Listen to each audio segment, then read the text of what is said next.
Friday, July 25th. I have a special one today. We're not going to go over a lot of names. There's just going to be a few names. But it's going to be about how I set up my portfolio to win when I was younger, how I've held on to things, what my philosophy is. This could be your philosophy, but it's a very good episode for a Friday, especially a Friday in July when we've hit all-time highs again, and there's all this uncertainty in the market. Because yesterday I mentioned in the newsletter, and the newsletter's free. Go over to dailystockpick.substack.com and you can see the news. The newsletter is 100% free. But I take you through exactly what I do. The newsletter is super, super simple. Let me just go back to the main one. All-time highs right here. This is yesterday's. That's what I was going to say. I didn't think that my take was yesterday's. So here it is. I mentioned that, on the live with TrendSpider on Wednesday, that I went live on the air. I said, yeah, my first purchase was in 2005. And I mentioned the exact date. And I'm still holding those shares. So, and then I go through July 2020. It felt very much like today. We had just recovered from COVID. You were at all-time highs. It felt uncomfortable to buy. And you endured a 37% downturn after buying at all-time highs. Now, it didn't, not 37% from where you bought in July, but that didn't feel comfortable. Okay? This is just QQQ, but today you've doubled your money and it's 5 years. So the newsletter gives you little insights like that. And at the end, I include the scans. You'll see all my notes that I do this podcast on. So the newsletter, fantastic, fantastic resource for anybody that listens to this podcast. But let's get into today's. Because again, I mentioned yesterday that VOO and QQQ, you've doubled your money since 2020.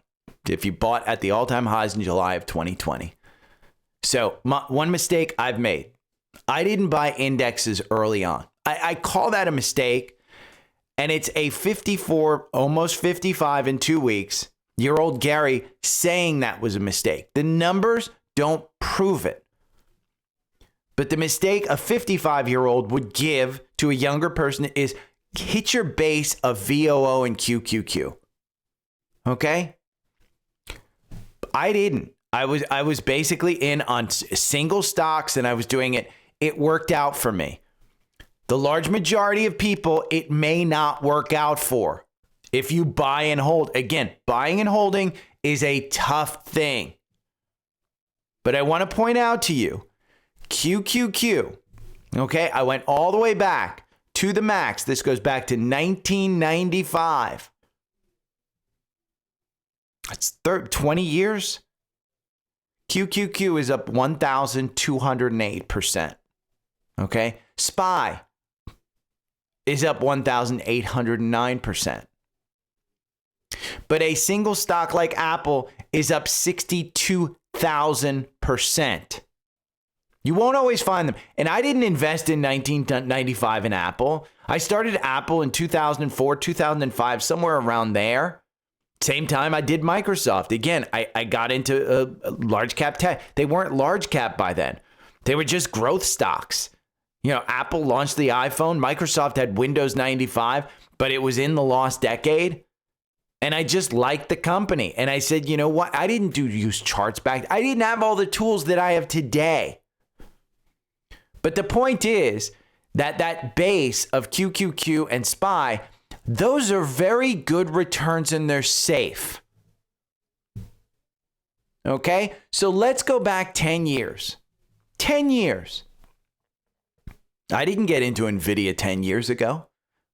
Go back and listen to my podcast. Early 2024. It might have been 2023. I was saying Nvidia is a great buy. There was a gap at 350. I was buying at 250. I said it's a great buy. I was pouring into the stock. I didn't get in early. This is a look 10 years ago. I didn't know what Nvidia was 10 years ago. I don't think anybody knew what Nvidia was 10 years ago. It was an effing graphics card. Intel was the big dominant chip player still. If you took 10 years ago and you took $10,000 and you said, you know what? Nvidia's the great one. Nvidia's the fantastic. You'd have $3,669,000 today. That's a great one. Okay. But that's 10 years ago. That's 2015. I don't think that's realistic. Some people, yes, they did that because they saw Nvidia's, GPUs are going to outpace CPUs, and CPUs are the past. They knew that. I didn't. I didn't invest in Intel either. I didn't believe in Intel. I was a big Apple supporter 10 years ago. I bought more Apple. So I did perfectly fine. So is Nvidia going to do another crazy amount over the next 10 years? Who knows? It's a $4 trillion company today. Demand continues to soar, so much so that in China, they can't get their hands on these H100s. They're actually fixing the broken ones. There's a huge business to fix the broken one. Demand is still high. But Nvidia is trading at 173 at all-time highs. Should it scare you? Again, 10 years, 34,735%. The valuation, it's stretched for sure, but the PEG ratio, which includes growth, is significantly below the 2, which is where Peter Lynch and historically people like to buy. But it's a $4 trillion company.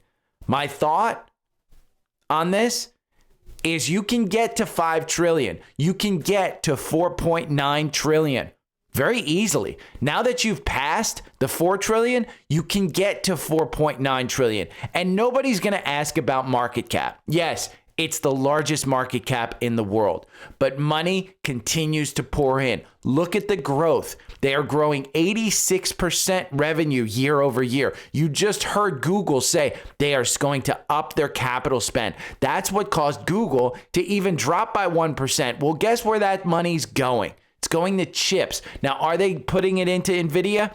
Probably not. Google does their own chips, so that's probably Broadcom. And that might be where you want to go because Broadcom is growing 33% year over year. But their market cap is only 1.36 trillion. So maybe this has more room to grow. The goal is to find 1 to 2 of these kinds of growth stocks.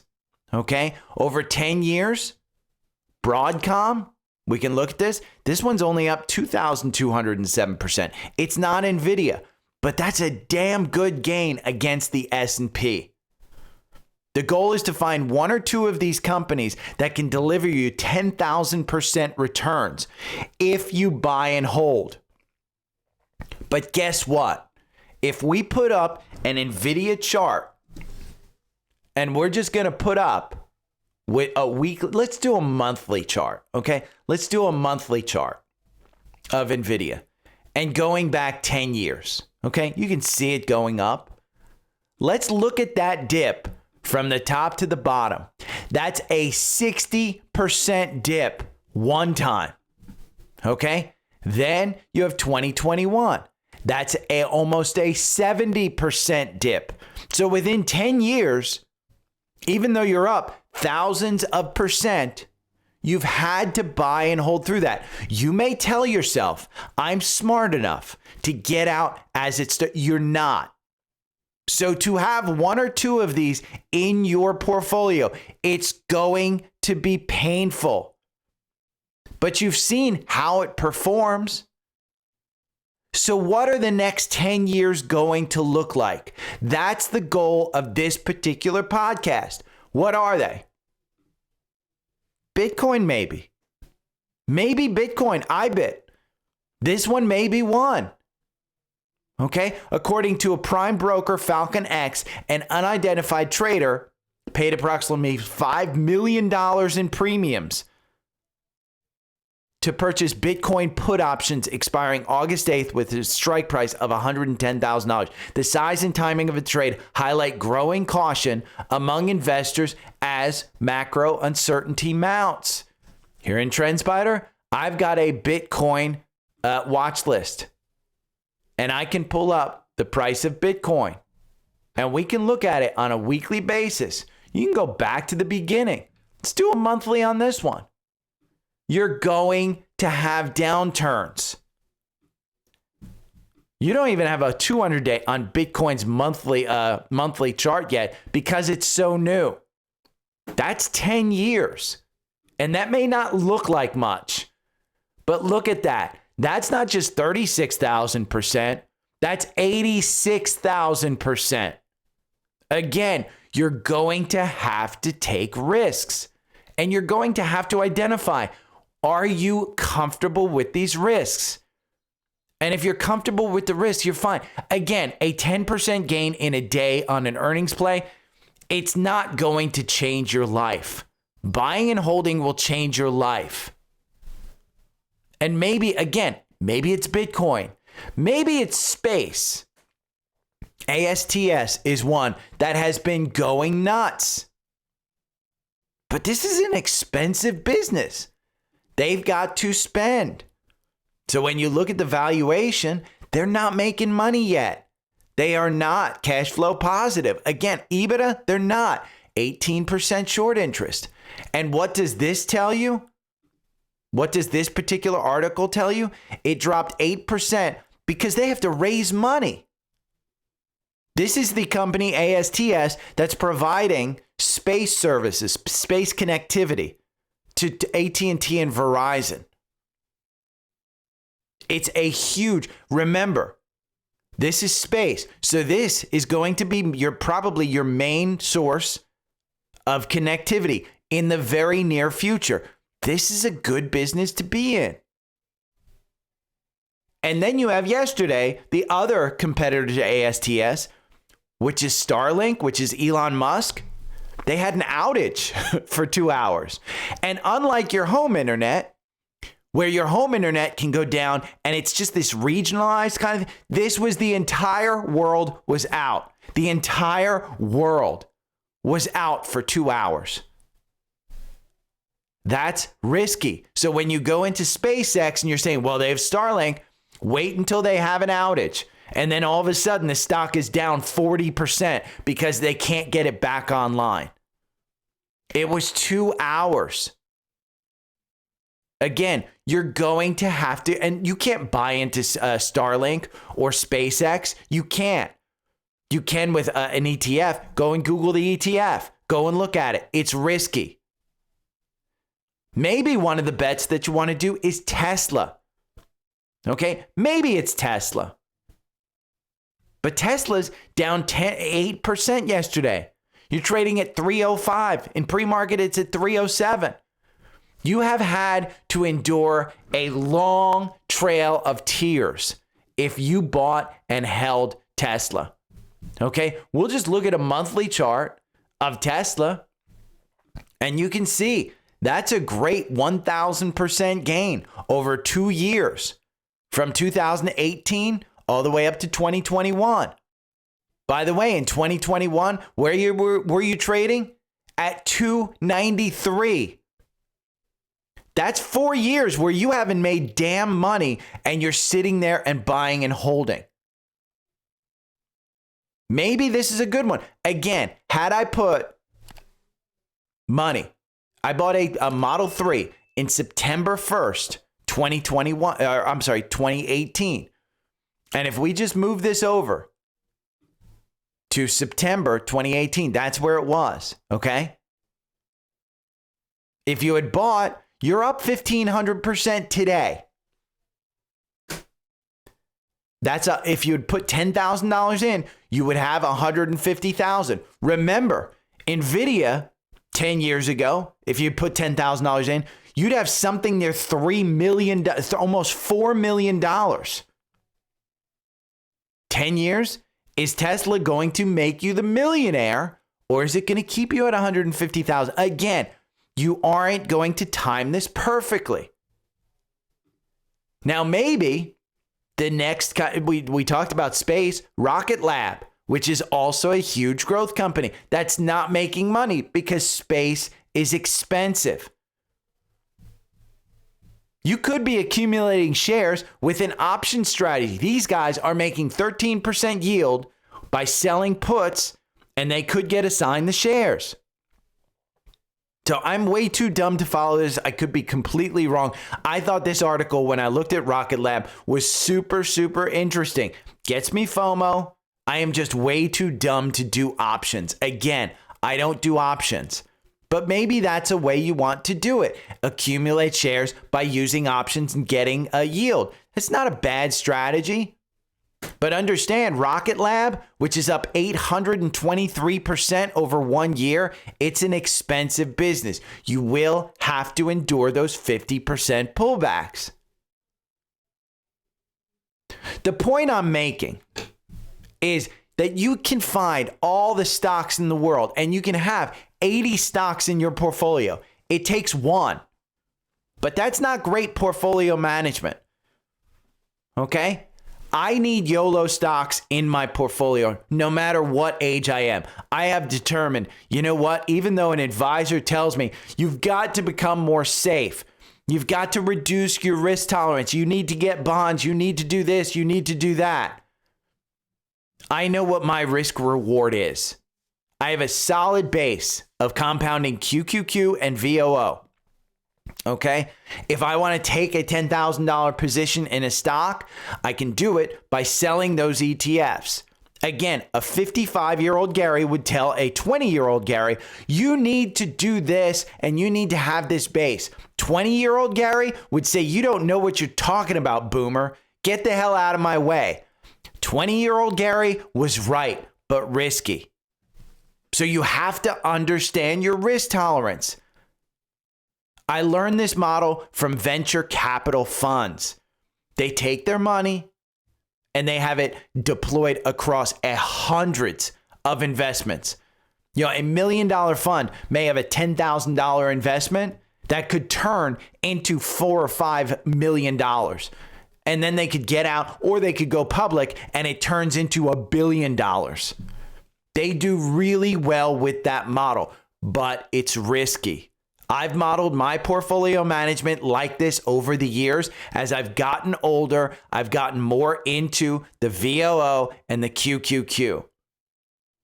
The younger years, the risk tolerance that I had is not the risk tolerance that I have today. But it's because at 50, you may have 40 years. You're on the back nine of life. I mean, make no mistake. If I'm living to 100, I just started the back nine. So again, my message to everybody is realize your own risk tolerance. If you want to become risk, there are plenty of ways of doing that. Know your number. Know what number you want to quit your job at. And that's your goal. And then just journal your way to that number. Because if you have a stock that you do right or a trade that you do right and you model that multiple times over your life, and maybe it's buy and hold VOO, maybe it's buy and hold QQQ. That's the key. If you just go out there and buy it and you don't know what you're doing, that's just, again, that VOO and QQQ, you could point to it, well, I just want to buy this. A lot of rich people do. I got a question today about Vixie, okay, on Facebook. And I wrote back a pretty detailed answer. I thought it was good, because a good question to answer. But Vixie, okay, we can take a look at the VIX. I have said the VIX at 14, it wants to live at 20. It's at 15. It wants to live at 20. 20 right there at this bottom part, it wants to live at 20. And if you know that it's at 15, you can say, well, Vixie, it's a triple leveraged ETF on the VIX. So if we know it's going to go to 20, why don't you just buy and hold it till it pops to 20 and you make somewhere near 30, 40%? Let me give you a Gary history lesson, okay? UCO. It's a triple leverage, and this is a real life thing that happened. UCO. A real life thing that happened was back here in COVID, okay? In March. I said, oil, I think it was April, probably April. I was out hiking. This was COVID, so I was out doing my thing. I'd already done my morning trades. My buddy, who I developed a 4-hour algorithm with, we said, hey, we need to buy this because oil's at $5. It was something there at $5 per gallon. And we heard people on CNBC saying, hey, I didn't have the 4-hour algorithm back then. We had Active Trader Pro. We heard people saying at $5, it's got to go up. It's got to. Again, the VIX at 15, it's got to go up to 20. Why wouldn't you buy and hold this? Well, there's such a thing as reverse splits. And what happens during these reverse splits is that you start losing money. And it doesn't feel good. And yes, UCO, had I just held it here, April 2020 to August 2021, holding a triple leveraged ETF, I would have wound up positive. It was dead money. I decided to take my lumps. When the reverse split hit, again, UCO, the reason it went down 81, you could, here's the history.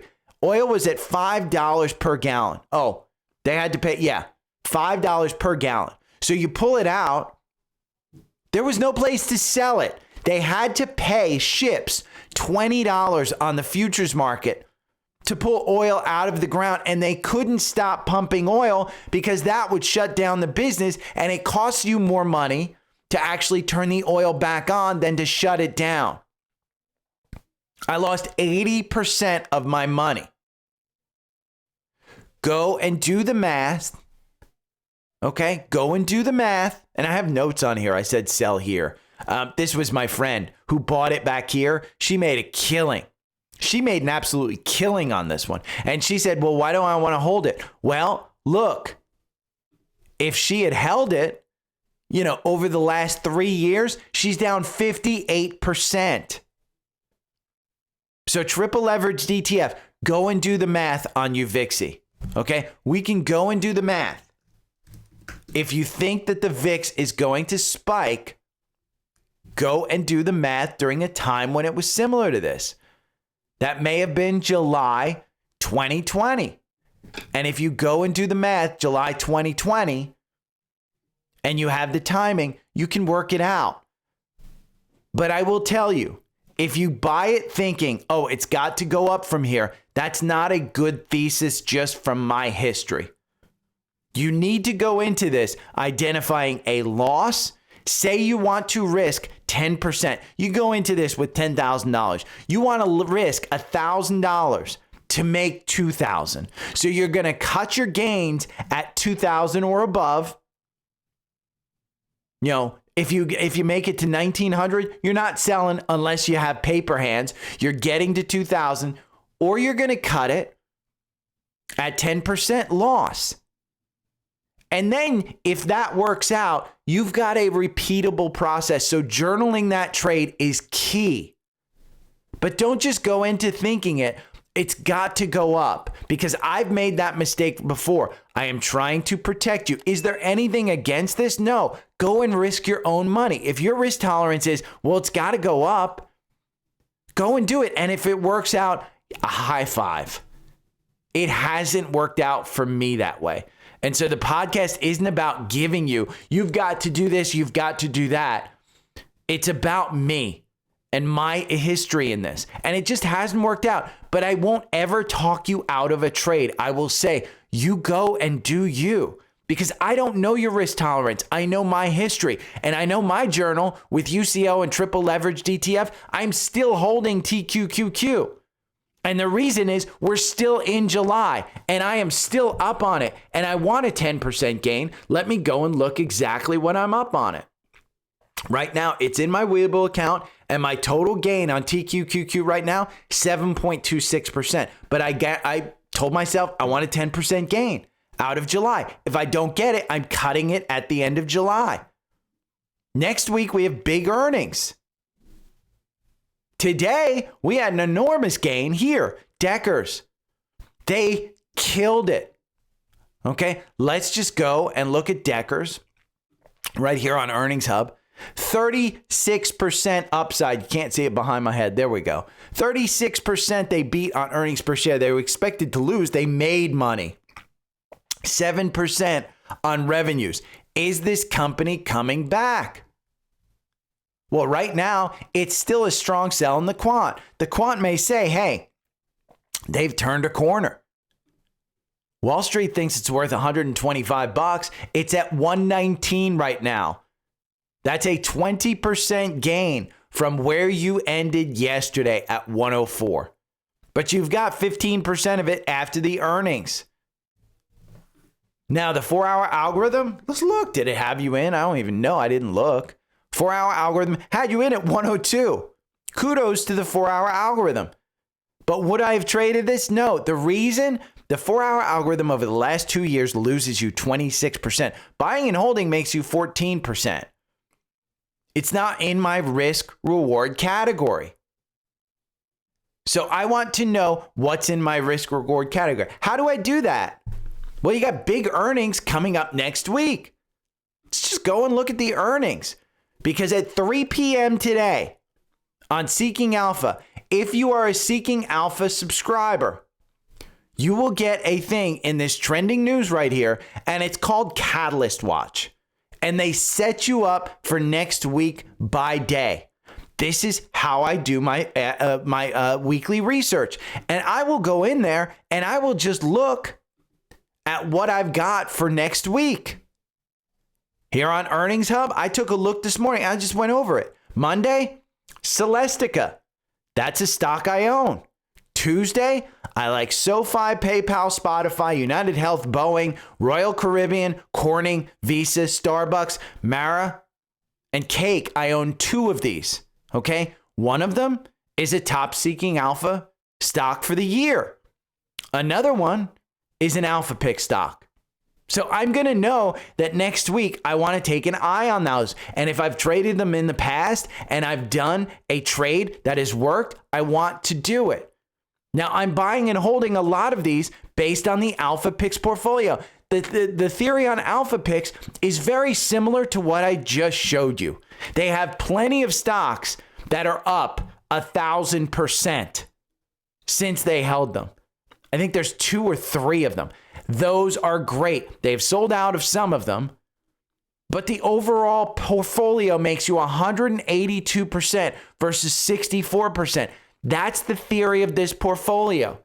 The way I'm currently doing it, as stocks start to win in the 4-hour algorithm and they're in the portfolio and they're a strong buy, I'm adding to them.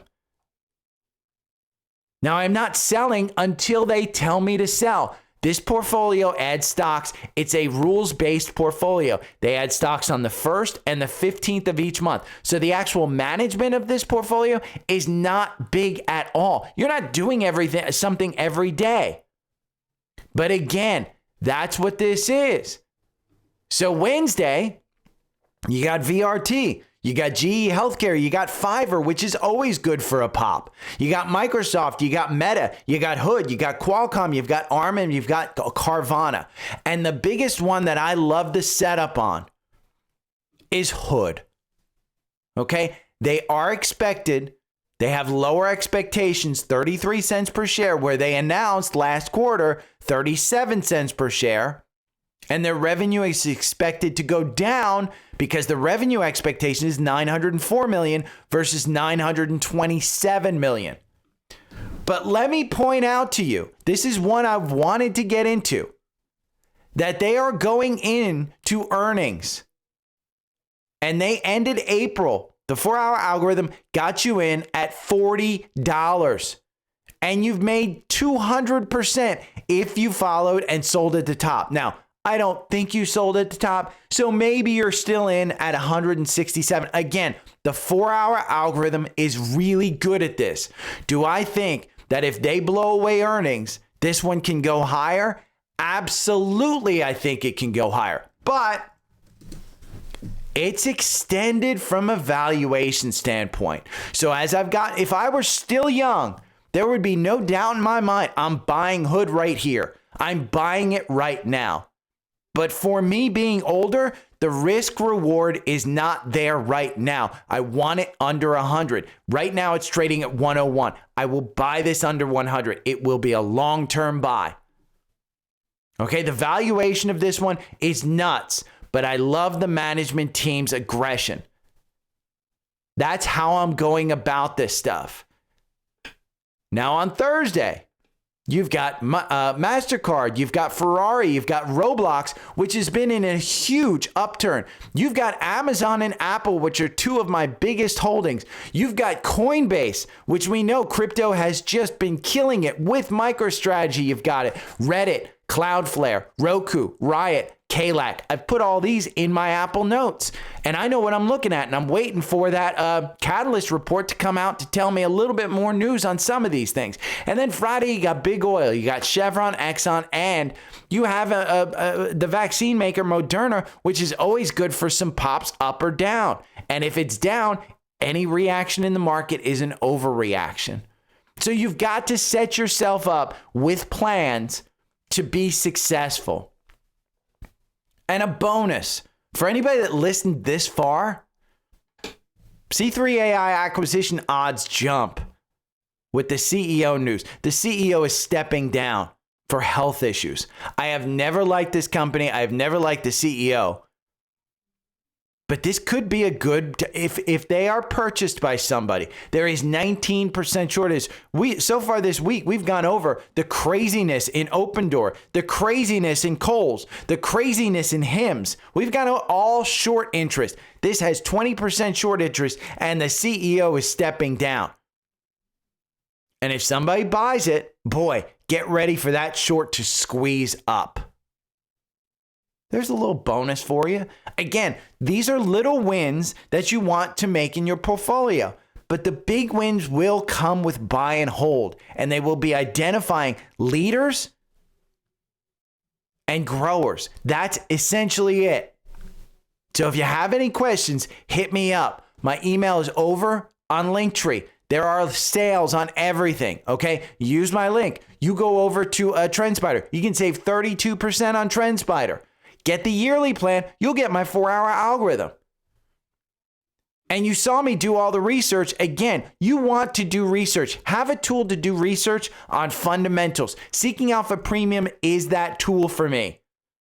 Okay, it just so happens there's a bundle offer that saves you $160, and it includes Alpha Picks. And if you don't want Alpha Picks, you don't want this portfolio that beats the S&P, I can't imagine you don't. But if you don't and you just want Seeking Alpha Premium, you get a free 7-day trial and you save $30. Again, all the links are here on Linktree, including my newsletter. And make no mistake, this is a great resource for you to have. Look at the winners. I got an email, a comment yesterday. I'm into Hims just because your newsletter told me to buy it under $50. Now, that's not a strategy. But effing Christ, you're at $58. You bought that at $49? That's a great, great buy. Again, 4-hour algorithm got you in at 56. I think there's a cap here at 63, but it's another short squeeze. So this newsletter is an absolute must for anybody that listens to this podcast. Now, if you have any questions, you can hit me up. There's a chat section up here. You can chat with me or just send me an email. Again, on Linktree, my email's up there. All of the links you need are here, including following my trades on Savvy Trader. So if you have any questions, hit me up. Ask me any question that you want. Have a great weekend. Oh, by the way, since you listened this far, there will be a paid newsletter. I am giving you, I have literally one Apple Notes, stocks I want to buy. It's a short list, not big, but it's a short list. And I'm going to give you 10 prompts for your favorite AI tool to make it a financial analyst. So I'm going to include that as a paid newsletter. It's going to come out today or tomorrow, but it'll come out. But if you have any questions, again, hit me up. Okay, I'll talk to you on Monday. Have a great weekend. See you. Bye. Every morning I wake up to the sound of the trading bell. My heart starts to pound. Daily stock pick trading podcast in my ears, guiding me through my hopes and fears. Tune in daily, don't miss a single show. Sign up for the newsletter, let us help you grow. Taking risks, making moves, seeking success. Together we'll conquer, no room for any less. Every morning I wake up to the sound of the trading bell. My heart starts to pound. Daily stock pick trading podcast in my ears, guiding me through my hopes and fears.